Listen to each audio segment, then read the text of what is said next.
umaga sa ating lahat, mga kapatid. Isang malakas na palakpak para sa Panginoon. Welcome po sa Smyrna Christ Church. Ito ang inyong abang lingkod, si Gloria Rabadon, na muna sa ating pagsamba. Tayo po ay tumayo at tayo ay nananalangin sa pangunguna ng ating Sister Elisa Invento.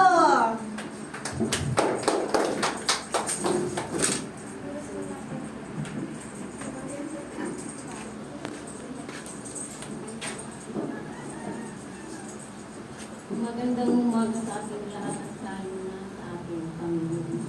Ito po natin ang ating mga ulo at ating nangin ang presensya ng ating Panginoon. Lord, maraming salamat muli, Panginoon, na nakakatipon kami muli sa sambahan ng Tuloy God.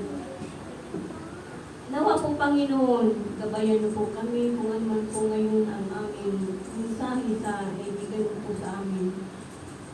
Nawa, Lord God, aming mapapang isip at ilagay sa aming mga isipan, Panginoon, at sa aming mga yung mga wala pa dito, Lord, gabayan mo po sila at pakaingatan mo po sila, Panginoon. Panginoon, muli kami nanghihingi ng kapatawaran sa aming mga kasalanan na ikaw lamang po ang nakakaalam, Panginoon. Salamat sa mga blessings na ibinigay niyo po sa amin, Lord.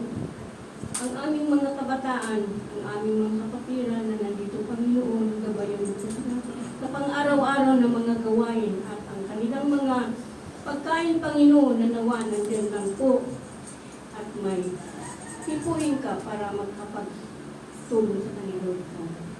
Lord, ang mga mensahero ngayon, Panginoon, ibigay mo po sa kanila ang kaisipan at maipapaliwanag ng maayos, Panginoon, ang aming music ministry na hanggang ngayon, Panginoon, nandito pa rin sila at lalong gumaganda at nagiging masaya ang aming Lord. Ang aming pagkakamba, Panginoon.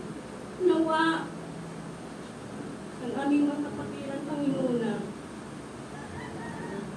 hindi pa rin sa'yo lumalapit sa pagkinupo ang kanilang mga puso upang sila ay aming makasama sa pagsasama sa iyo. Ibigay mo po sa kanila na ikaw ay kanilang sasampahin at pupurihan gaya ng pupuri namin sa iyo, Panginoon. Lord God, maraming salamat sa mga blessings at sa aming pangangatawan na andyan lang palagi na gumagabay ka sa amin at pinigyan po kami ng malakas sa pangangatawan, Panginoon. Maraming salamat. In the name of Jesus, we pray. Amen.